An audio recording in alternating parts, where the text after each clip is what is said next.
Salut à tous, c'est Dalongo, j'espère que vous allez tous très bien. Pour ma part, je vais plutôt pas mal. Aujourd'hui, on se retrouve pour une nouvelle vidéo unboxing. Donc il va y avoir beaucoup de vidéos unboxing sur cette chaîne pendant les vacances de Noël. Parce que les tutos visuels basiques, j'en ai pas trop en réserve. Donc si vous avez des idées, n'hésitez pas à me le proposer dans les commentaires de cette vidéo, ça me ferait plaisir. Parce que un petit peu le but de cette chaîne, c'est le visuel basique. Maintenant, le but de cette vidéo, ce n'est pas de vous parler de la chaîne, mais de vous déballer le micro Ibiza sans fil, enfin c'est le micro sans fil Ibiza VHF1A. Voilà, donc il vaut une quarantaine d'euros. Moi je l'ai acheté au Auchan pour 39,90 €, donc voilà. Donc ça va me changer de ce micro sans fil. En plus vous pouvez voir que l'antenne là est complètement défoncée. Je vous l'ai jamais présenté parce que j'ai jamais fait une présentation de mon rack de sono. Je vais bientôt le faire parce que je vais bientôt faut que je fasse 2-3 travaux avec mon père encore. Il faut que je reçoive encore les câbles MX des boules de lumière, mais voilà. Et là je vous présenterai la rag et tout mon montage. Mais pour Nouvel An, il y aura une vidéo montage de la sono, épisode 2 spécial Nouvel An. Voilà. Ici on a... ça c'est complètement fausseur parce que là si on regarde c'est Ici c'est VHF1. Là c'est VHF2. Donc ça c'est de l'arnaque, hein, voilà. Mais si on scanne ici, hein, je l'ai testé avec mon téléphone, ça vous redirige sur le site d'Ibiza avec le bon produit qui est celui-là. Bref, on va vite fait voir les specs. Donc c'est un système sans fil VHF qui se compose d'un microphone émetteur et d'un récepteur, idéal pour chanteur, karaoké, présentation, etc. Donc les avantages, c'est qu'il a une large bande passante, bonne résistance aux fréquences parasites, fonctionnement super silencieux et interrupteur MA silencieux. Voilà. Après ça c'est des petits specs techniques, je vous les laisse quelques secondes. Voilà. Parce que ce qui pose problème avec l'ancien réplicateur que je vous ai montré avant, c'est que quand j'ai un micro vert et je veux allumer le micro A et après allumer le micro B si je veux l'utiliser parce que le micro A déconne complètement. Voilà, bref, on va ouvrir ça là. Peut-être comme ça sera mieux. On va baisser un petit peu ça. Tac.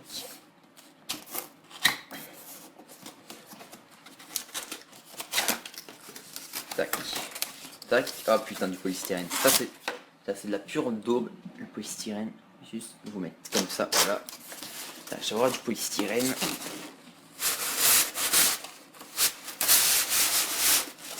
Et on l'ouvre à l'envers, ça commence bien.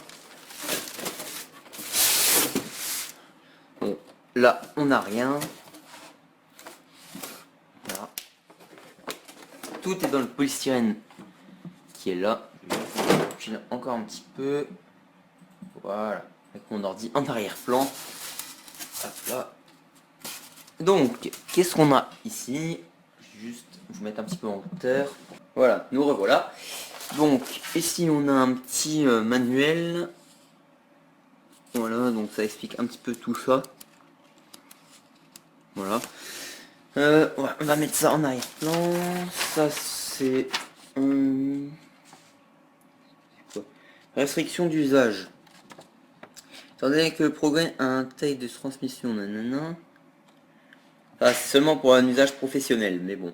Mais parce que ça dit c'est un micro professionnel, normalement, je veux dire. Mais bon, on testera la qualité juste après. Donc j'espère vraiment que ce micro vaut le coup. Et que ça changera de ces vieux micros pourris. Parce qu'ils ont quand même 2 ans. Je les avais achetés d'occasion pour 20 € sur Price Minister. Je sais pas si vous connaissez. C'est un beau site d'occasion. Hop là. Donc, ça c'est le câble jack. Donc, on va déjà le mettre sur la sono, enfin sur la table de mixage. Hop là, on enlève juste ça. On va aller le connecter sur la table de mixage. Là, juste baisser là. Voilà, donc ça c'est les anciens micros sans fil qu'on va débrancher. On va brancher le nouveau câble qui est là. On va juste mettre des gains. Tac, on va juste couper le son de la musique. Voilà. Après, de toute façon, l'ampli est déjà connecté.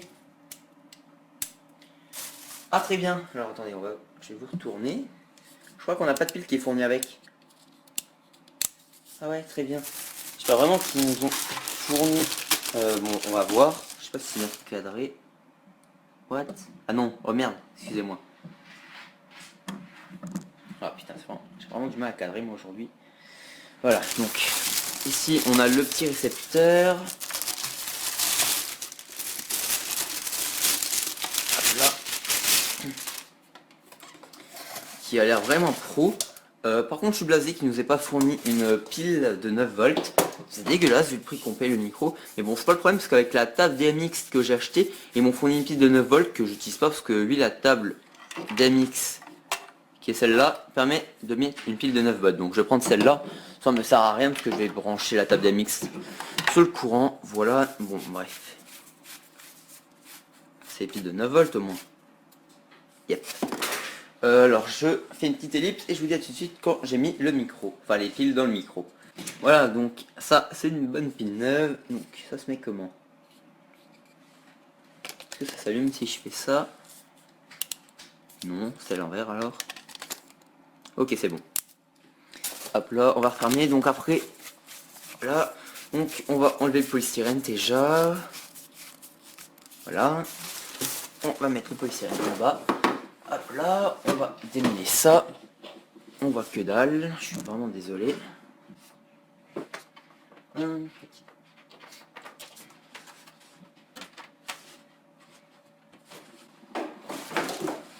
c'est déjà trop grand. Du coup, on va brancher ça là. Voilà, donc c'est déjà sur on en fait. Je vais juste faire une ellipse. Voilà, donc j'ai un petit peu baissé. Voilà, du coup, on a l'antenne qui est là. Le câble jack qui est ici, qu'on va brancher. Ah oui, parce que derrière je vais pas montrer. Donc on a l'antenne, le jack de sortie, les alimentations. Ici on a le volume du micro, voilà. Donc si je l'allume, voilà, on va mettre moyen. Donc si je l'allume, on voit qu'on a le petit truc vert comme signal. Donc du coup, on va... Après je vais vous faire un test du micro avec ma voix. Donc du coup, si j'allume... 1, 2, 2, 2, 1, 2, 2, 2, 2, 1, 1, 2. Bon, je dois dire que ça fonctionne nickel, voilà. Et encore, je suis qu'à la moitié. Ouais, je coupe le son, voilà. Donc du coup, je vous propose moi de vous faire un petit test de ce micro en face cam, où je vais parler et je vais enregistrer ma voix comme je fais habituellement avec l'autre micro. Voilà, donc à tout de suite. Donc juste avant de faire le test du micro en face cam avec le micro sans fil, on va faire les points positifs, les points négatifs et une rapide conclusion, parce qu'en face cam je vais faire quand même une autre conclusion un peu plus complète. Voilà, donc le premier point positif c'est bien sûr la qualité du micro. Elle est pas trop mal, pour un micro de ce prix là c'est vraiment pas mal. On peut avoir des micros sans fil plus chers ayant la même qualité sonore. Celui-là pour une quarantaine d'euros, qualité sonore est vraiment très bonne. Le deuxième point positif c'est l'encombrement, parce que déjà il est pas très gros, donc c'est vraiment génial. Et le troisième point positif c'est le design, puisque quand on voit le récepteur, ça fait vraiment très pro, et le micro aussi. Donc ça peut vraiment, ça me plaît vraiment ça, le côté design pro. Les points négatifs de ce micro, et oui il y en a deux. Donc c'est quand on parle, qu'on met le son un peu trop fort. Quand on parle on a, comment je pourrais dire, un petit bruit, ça s'entend vraiment très peu, mais c'est un petit peu dérangeant. Mais quand on le met pas tellement fort, qu'on fait les bons réglages, on n'a plus trop ce grésillement, donc c'est bon. Enfin ce petit bruit, ce grésillement, je sais pas trop ce que c'est. Et le deuxième point négatif, ça c'est niveau packaging. J'étais blasé qu'on n'ait pas la pile de 9 volts du micro qui ne soit pas fournie. Heureusement que la table DMX, elle, avait une pile de 9 volts que je n'utilisais pas et que j'ai pu mettre dans le micro. Mais bon, c'est quand même dégueulasse, on paye quand même 40 € de micro sans fil, ils pourraient quand même nous fournir une pile, voilà. En conclusion quand même, à part ces deux points négatifs, le micro pour une quarantaine d'euros est abordable, la qualité sonore est vraiment pas trop mal. Attention à ne pas mettre le son trop fort non plus. Il faut faire les bons réglages, qu'on n'ait pas les grésillements comme je vous disais, ou le petit bruit derrière plan. Et voilà, bon après on a le design pro, mais pas de pile de 9 volts, donc voilà. Donc maintenant on va passer au test du micro en face cam. Allez, à tout de suite. Donc on se retrouve, donc je suis en train d'enregistrer ma voix avec le micro sans fil, j'enregistre avec mon ordinateur comme d'habitude. Le RCT de la table de mixage est relié sur la carte son de la carte mère, voilà. Donc avant vous m'entendiez avec le son de l'iPod, là vous m'entendez avec le son du micro, donc j'espère que ça sature pas trop, qu'on n'entend pas trop les fréquences on les entend pas du tout avec le haut-parleur. Là on les entend beaucoup avec la carte son, je ne sais pas pourquoi. Je viens de couper, j'ai mis mon avion avant de record cette séquence en mode avion, donc je sais pas si c'est ça ou pas. Voilà, c'est un petit unboxing assez rapide, mais voilà. Donc si vous voulez acheter ce micro, il est disponible sur Amazon, je vous mettrai le lien dans la description de cette vidéo. Il est un peu plus cher que chez Auchan, je ne sais pas de combien d'euros. Et voilà, donc c'est un excellent micro sans fil, la qualité est vraiment excellente. Comparé à mes deux anciens micros sans fil, je peux vous dire qu'il y a une réelle différence. Je ferai pas le test, sinon vos oreilles seront en feu. Et voilà, donc j'espère que cette vidéo vous aura plu. N'hésitez pas à la liker, la commenter et la partager. Si vous aimez bien tout ce qui est en rapport avec la sono, sachez que cette chaîne en fait. Il y a le montage épisode 1, marché de Noël. Il va y avoir l'épisode 2 de montage de sono le 2 ou 3 janvier, spécial nouvel an. Et l'unboxing de ce micro. Et bientôt l'unboxing de la table de DMX que vous avez vu là. Et de 2 spots LED DMX eux aussi. Voilà, donc c'était Dango, gardez la forme et ciao tout le monde.